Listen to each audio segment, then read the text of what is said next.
Sleeper trains used to be a major part of Chinese railway operations. Nowadays, with the large-scale deployment of high-speed rail throughout the country, where trains crisscross the network at up to 350 kilometers an hour on a regular basis, the role of sleeper trains has somewhat diminished. Still, given China's vast size, even high-speed trains run some overnight sleeper services. Today, we will take arguably the king of high-speed sleeper trains in the entire Chinese network to travel overnight from Beijing to Hong Kong. Our journey begins at Beijing Xi, or Beijing West Railway Station. Beijing Xi is a large transportation hub constructed in the 1990s to relieve passenger rail traffic in the capital city. The station has a pretty unique look as it features traditional-style pavilions atop the main building. Chinese train stations generally require a security check at station entrance. Though here, if you're coming from the subway system, then you can skip the security queue, as there would have already been a screening when entering the subway. You would still need to present your ID or passport used to purchase the train ticket upon entry. As Beijing Xi was planned and built before the commercial introduction of high-speed rail in China, it largely preserves the classic layout from the previous era, with large individual waiting rooms connected by a long hallway. This is quite different from the open floor plan of many of the more recent high-speed train stations, but it's got a kind of retro charm. In the hallway, you can find many Beijing local flavors. It wouldn't be a bad idea to grab some food for your late-night cravings or next morning's breakfast. There are also prominent departure displays. Our train, the G897 from Beijing Xi to Hong Kong West Kowloon, departs from waiting rooms 10 and 11. Ticket price for the full journey on this particular train was 1,150 Chinese yuan for the upper bunk and 1,290 for the lower bunk, though the exact fare fluctuates somewhat depending on the departure date. The G897 is actually one of a cluster of 8 southbound overnight high-speed trains from Beijing Xi, departing over the span of 1 hour. These trains run daily on Fridays through Mondays and on public holidays. The first one of the bunch, D921 to Zhanjiangxi, even departs from the same waiting room as G897. Most of these are D-class services and use the CRH2E train sets. The G897, on the other hand, has the highest G classification and run on the state-of-the-art CR400AF-AE EMU, manufactured by CRRC Qingdao Sifang in 2024. Let's go have a look at it now. Since Beijing Xi is the origin station of the train, boarding for G897 starts 30 minutes before the indicated departure time, which is a bit earlier than when trains are just stopping by. There's no particular reason to rush, but you probably don't want to be too last minute, as the boarding gates cut off at 5 minutes before departure. We go on a short connecting hallway before descending down to platform 17, where G897 will depart from. Right next on platform 16 is the G80 train coming from Hong Kong West Kowloon, having just arrived a few minutes earlier after an 8-hour and 10-minute journey. The G80 is the fastest train out of Hong Kong, and we featured it extensively in another video. I think these taillights look just fantastic. Back on platform 17, our train is getting ready for departure. Today's Unit 2399 is one of 5 CR400 AF-AE EMUs in operation as of the video. The train consists of 16 cars, with the first and last cars having seats, while the remaining 14 cars being premium sleepers. A typical sleeper carriage has 40 beds. The train has total capacity of 652 passengers. We depart on time at 2013 from Beijing Xi Station.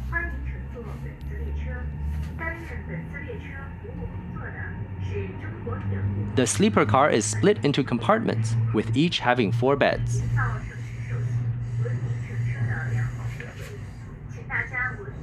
There's a table between the lower beds with tissue and hot water bottle. There are also some books and brochures in case you get bored.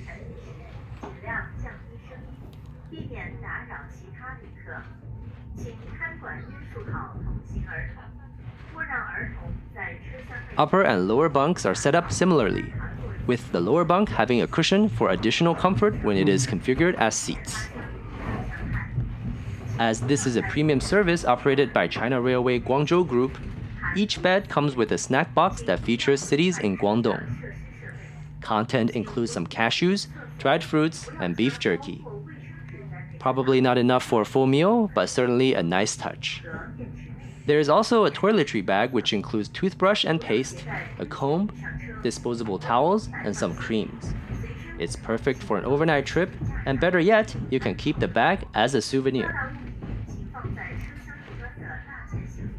The train also provides hotel-style slippers, with each compartment having 4 pairs of different colors. The compartment is well served by charging ports. This train even has a couple of Type G sockets commonly used in Hong Kong under the table. Pillow and blanket are embroidered with CR Guangzhou logos. These are quite clean and comfortable. The compartment has top and side lights for full and reduced illumination. In addition, each bed also has reading and ambient lights.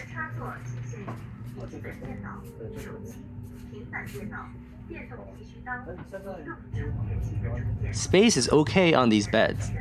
If you're under 185 centimeters or about 6'1", then you shouldn't have a problem even on upper bunk. The lower bunk has a couple of extra centimeters. The ceiling is a bit low though, so an adult wouldn't really be able to sit upright comfortably for long. As far as storage goes, there is space under the lower beds and a storage area above the compartment door. For larger luggage that wouldn't fit, they can also be stored in the hallway like so. The hallway is covered by surveillance and frequently patrolled by onboard staff, so I wouldn't really worry about safety or theft, but one could of course add a lock for peace of mind. Multiple restrooms are located at the end of each car. Onboard staff would clean and restock these throughout the journey.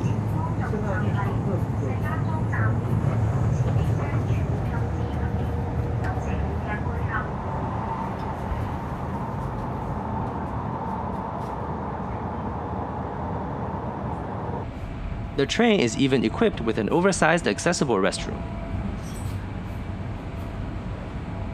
There are, of course, washing stations as well.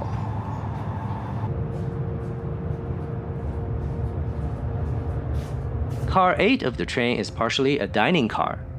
It's not a fully fledged kitchen, at least not by Chinese standards, but it does serve a few kinds of meal boxes as well as a large variety of snacks and drinks.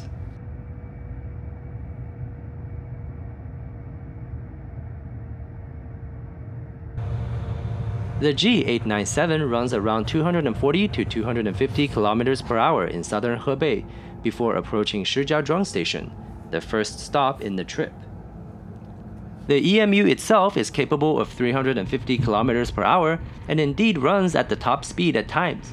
But since this is an overnight service, the train will often run at reduced speeds so that it does not arrive at the destination too early. At Shijiazhuang Station, we see the D903 to Shenzhen Bay leave just before us, and also the D927 to Chaoshan come in right behind us.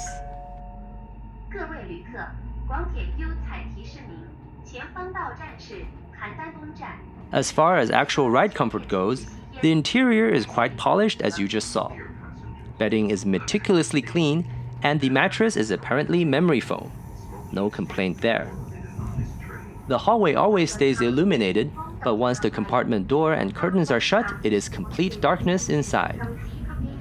The beds are perpendicular to the direction of travel, so when the train goes through curves at high speeds, there are the occasional feelings of centrifugal forces, but it's nothing too bad. Shaking and rolling are otherwise very well controlled.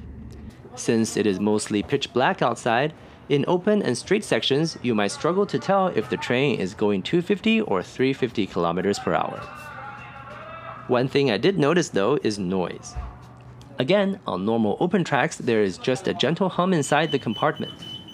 However, if the train goes into tunnels, the noise level would suddenly go up. This becomes more noticeable as the train goes through some mountainous terrain in central and southern China later in the evening. You might be alright if you fall asleep early. If not, then this might bother some people. Another thing to note is the bed assignment. While you would be able to select upper or lower bunk when purchasing the ticket, the exact bed and compartment are automatically assigned by the system. If you happen to travel in a group of 4 and choose 2 upper and 2 lower beds, then the system will try to put you all in one compartment, and that's really ideal. If not, then you'll most likely share the compartment with strangers. As all tickets must be linked to a personal ID, you wouldn't be able to buy more tickets and reserve the whole compartment, even if you're willing to pay extra.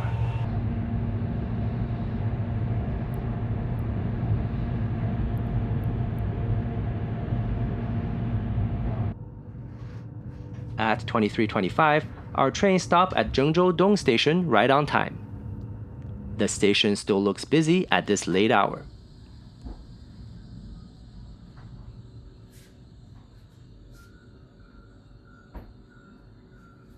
And here we get to say hello to D903 and D927 once more.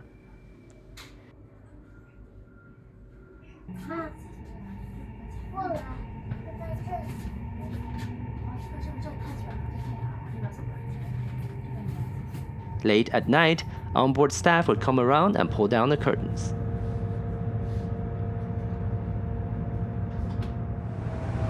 It's around 5 o'clock as we enter Guangdong province. The train was running at full speed earlier, but would soon slow down for a technical stop at Shaoguan Station. We come into platform 1 at 5:10 for the very brief 2-minute stop. There's no announcement and doors stay closed.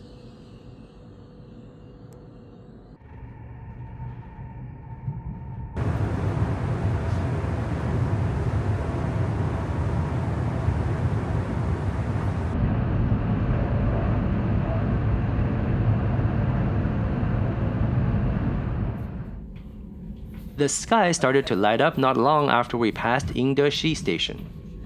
In about half an hour, we approach Guangzhou Nan Station. We roll into platform 9 at 6:03 and stop here for 10 minutes, slightly ahead of schedule.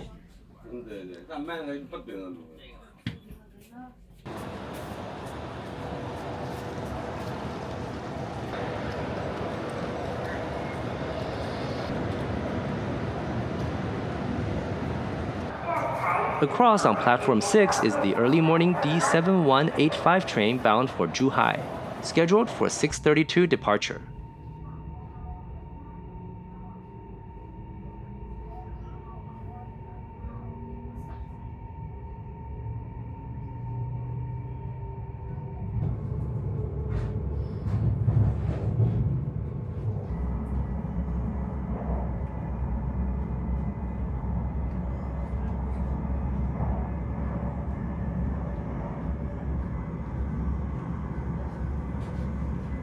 This area has many bodies of water, including the Shaowan waterway here, flowing east as the sun rises above it.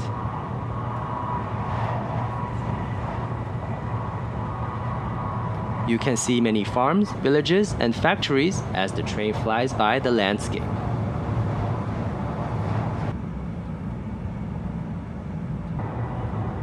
At 6:22, we pass Qingsheng Station, then immediately dips into the tunnel that crosses under the Pearl River estuary.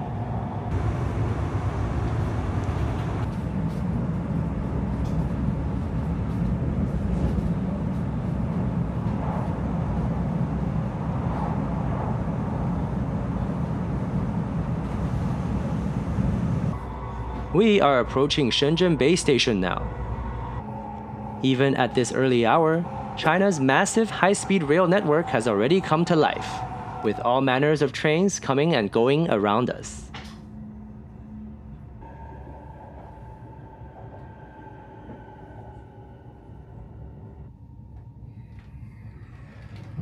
The G897 rolls into Platform 8 of Shenzhen Bay Station on time at 6:45.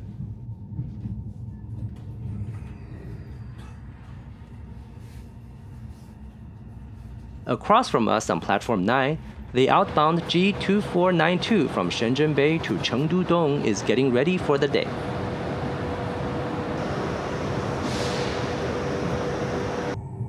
We are in the final portion of our trip.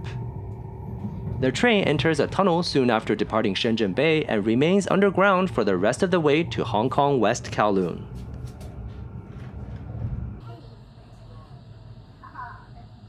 At 7:11, we arrive at Hong Kong West Kowloon Station 1 minute ahead of schedule. We have covered 2,440 kilometers in 10 hours and 58 minutes. The trip is not over quite yet though.